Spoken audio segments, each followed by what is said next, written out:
नगर पंचायत पीपीगंज के अध्यक्ष लक्ष्मण विश्वकर्मा ने अपने ऊपर लगे आरोपों पर प्रतिक्रिया देते हुए कहा कि पीपीगंज का काली मंदिर जो मार्केट के पीछे स्थित है एक प्राचीन मंदिर है। जब मैं भाजपा के चुनाव चिन्ह पर नगर पंचायत अध्यक्ष पद के लिए निर्वाचित हुआ तो क्षेत्र भ्रमण के दौरान वार्ड नंबर 17 में अपने सभासद के साथ उस मंदिर पर गया। वहाँ एक पुजारी मिले। उन्होंने बताया कि यह करोड़ों रुपए की जमीन है, यहाँ दिन में लोग जुआ खेलते हैं और असामाजिक तत्वों का जमावड़ा लगता है। उन्होंने सुझाव दिया कि अगर इसकी बाउंड्री वाल बना दी जाए तो यह ज़मीन सुरक्षित हो जाएगी। मुझे भी यह आवश्यक लगा कि इस ज़मीन पर किसी भी तरह का कब्जा ना होने दिया जाए। मैंने तुरंत एसडीएम को फ़ोन किया, जिन्होंने 2 दिन के भीतर कानूनगो और लेखपाल की एक टीम भेजी। जब सीमांकन किया गया तो पता चला कि लगभग 2 करोड़ रुपए की ज़मीन पर भूमाफियाओं ने कब्जा कर रखा था। वे भूमाफिया कभी नहीं चाहते थे कि इस ज़मीन की बाउंड्री हो। जब मैंने बाउंड्री करवानी शुरू की तो वहाँ विवाद की स्थिति उत्पन्न हो गई। मैंने स्पष्ट किया कि यह विवाद का स्थान नहीं है। कुछ लोगों ने मुझसे कहा कि उन्हें पीछे का रास्ता दे दिया जाए ताकि वे प्लाटिंग कर सकें, जिसमें कुछ सभासद भी शामिल थे। उनकी कोशिश थी कि बाउंड्री ना हो, लेकिन मैं संकल्पित था। हमारे विधायक फतेह बहादुर ने भी निर्देश दिया कि जनहित के मामले में बाउंड्री का कार्य पूरा किया जाए।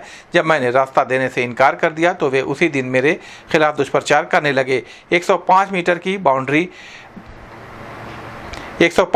बाउंड्री बनी, जिसमें 20 मीटर बाउंड्री विवादित थी। हमने तत्काल पूरी बाउंड्री बनवाई, जिसका खर्च लगभग 15 लाख रुपए आया। पूरे काम के दौरान किसी ने नहीं कहा कि इसमें किसी ने चंदा दिया है, लेकिन बाद में यह अफवाह फैलाई गई कि इसे चंदे से बनवाया गया है, जो पूरी तरह निराधार और असत्य है। मेरे वार्ड के सभासद आवास के नाम पर लोगों से पैसा लेते हैं और समय आने पर उनका पर्दाफाश किया जाएगा। इस संबंध में गोरखपुर न्यूज़ से बात करते हुए पीपीगंज के नगर पंचायत अध्यक्ष लक्ष्मण विश्वकर्मा ने कहा। जी, मैं आपको बता दूं, मैं लक्ष्मण विश्वकर्मा नगर पंचायत पीपीगंज का भारतीय जनता पार्टी का चेयरमैन हूँ। पीपीगंज काली मंदिर जो मेन मार्केट के पीछे बना पहले से प्राचीन मंदिर है। जब मैं भारतीय जनता पार्टी के चुनाव चिन्ह पर निर्वाचित हुआ तो मैं क्षेत्र भ्रमण पर था, वो वार्ड नंबर 17 है। और जब मैं अपने सभासद के साथ काली मंदिर पर गया तो वहाँ एक पुजारी मिले। पुजारी जी ने कहा कि ये करोड़ों की ज़मीन है, यहाँ दिन में लोग जुआ खेलते हैं, ताश खेलते हैं और असामाजिक तत्वों का यहाँ जमावड़ा लगता है। चेयरमैन साहब, अगर आप इसका बाउंड्री वाल करा देंगे तो निश्चित तौर पर ये करोड़ों की ज़मीन सुरक्षित हो जाएगी। मुझको ये लगा कि ये काम हमारे पार्टी का और पूज्य महाराज जी का एक रोल मॉडल है कि निश्चित तौर पर भू माफियाओं को किसी भी तरह का कब्जा नहीं करने देना है। मैं तुरंत एसडीएम साहब को फ़ोन किया। एसडीएम साहब ने अगले 2 कार्य दिवस में टीम बना करके उन्होंने भेजा। कानूनगो और लेखपाल मौके पे आए। मौके पर आए तो उन्होंने जब उस ज़मीन का सीमांकन किया तो सीमांकन में 1.5 से पौने 2 करोड़ की ज़मीन भूमाफियाओं के द्वारा कब्जा किया हुआ था और वो भूमाफिया कहीं नहीं चाहते थे कि ये बाउंड्री हो। फिर जब मैं उसको बाउंड्री करा दिया तो वहाँ विवाद की स्थिति आ गई। विवाद होने के बाद मैंने कहा कि देखिए, आप कुछ भी कर लें, ये पूज्य महाराज जी की सरकार है। माफिया और अपराधियों की जगह नगर में नहीं है, उनकी जगह जेल में है। तो निश्चित तौर पर वह डरे और फिर मुझसे कहे कि पीछे रास्ता दे दीजिए, हमको प्लाटिंग करनी है। हमारे 1-2 सभासद भी उसमें इन्वॉल्व थे, उनकी सक्रियता थी कि किसी भी तरह बाउंड्री न चलने पाए। लेकिन मैं दृढ़ संकल्पित था। हमारे विधायक जी माननीय फतेह बहादुर सिंह जी ने कहा कि निश्चित बाउंड्री कराओ, ये जनहित में है। और बाउंड्री जब मैं जगह नहीं दिया तो वो लोग निश्चित तौर पर उसी दिन से दुष्प्रचार करना शुरू कर दिए। और बाउंड्री चूँकि सरकारी प्रक्रिया है, 105 मीटर वो बाउंड्री हुई। 105 मीटर बाउंड्री में 30 मीटर बाउंड्री ऐसा था जो विवादित था। मैंने तुरंत अपने सभासद से कहा कि निश्चित तौर पर इस पर तुरंत बाउंड्री चलवाइए, चूँकि लेखपाल का भी कहना है कि अगर हम लोग एक दिन भी इसको छोड़ के जाएंगे तो ये यहाँ 2000 से 2200 स्क्वायर फीट की ज़मीन भूमाफिया कब्जा करके बेच रहे हैं। ये सरकारी ज़मीन को बेच देंगे चेयरमैन साहब। तो मैंने उसको तुरंत 30 से 40 मीटर जो विवादित स्थल था उस पर मैंने बाउंड्री करा दिया।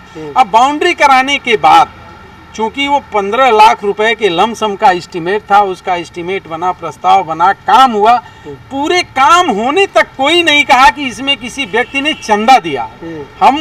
हमारी सरकार, भारतीय जनता पार्टी की सरकार, पूज्य महाराज जी ने नगर निकायों में ये व्यवस्था दी है कि अगर कोई व्यक्ति आंगनबाड़ी केंद्र, प्राइमरी स्कूल, खेल का मैदान, स्टेडियम, कुछ भी अगर वो बनाना चाहता है और अपने पूर्वजों का नाम देना चाहता है तो निश्चित तौर पर दे सकता है। मैं स्वागत करता हूँ। ऐसे नगर पंचायत में हमारे व्यापारी बंधु हैं, तमाम बुद्धिजीवी लोग हैं, डॉक्टर हैं, इंजीनियर हैं, मैं प्रबुद्ध वर्गों का भी स्वागत वंदन अभिनंदन करता हूं कि अगर वो इस तरह का कार्य करते हैं तो सरकार का बिना पैसा खर्च हुए अगर ये कार्य हो जाता है तो निश्चित तौर पर मैं ऐसे लोगों का स्वागत करता हूं। अच्छा, अगर बात करें यहाँ जो चल रहा है मामला, तो क्या लगता है किसके सह पे हो रहा है सब?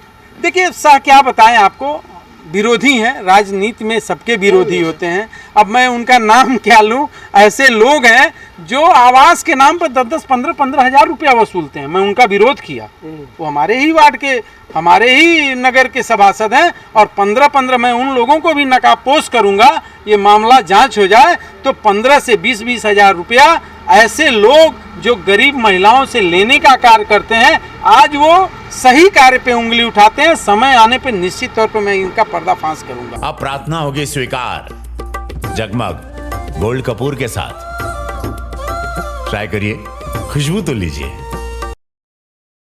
पूर्वांचल का AICTE मान्यता प्राप्त तथा AKTU लखनऊ से संबद्ध संस्थान Maharana Pratap institute of technology Gorakhnath Gorakhpur quality education और पूर्वांचल के अत्याधुनिक सेंटर ऑफ एक्सीलेंस में प्रशिक्षण के द्वारा 100% placement support. Admission open in BTech courses, computer science and engineering, artificial intelligence and machine learning, data science, cyber security, information technology और electronics engineering. Contact Maharana Pratap institute of technology Gorakhnath Gorakhpur. हमारा mobile number है 9140282856 तथा 8471044772।